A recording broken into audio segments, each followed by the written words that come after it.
It's a demo of a retrofit I'm doing using Fanuc Red Top motors. It's the first one I've done, and I'm using the Centroid AC DC drives. I had to set those up.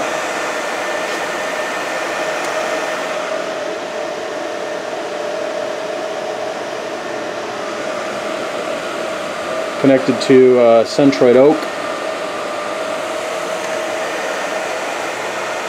Do everything on the bench first before taking them out into the field, mounting them up to the machine. The machine in this case is a Betts vertical lathe. So yeah, everything went well. We had to get the encoders replaced on the Fanuc servos, and had to align the encoders to the motor, and that went pretty well. The Centroid instructions were pretty straightforward.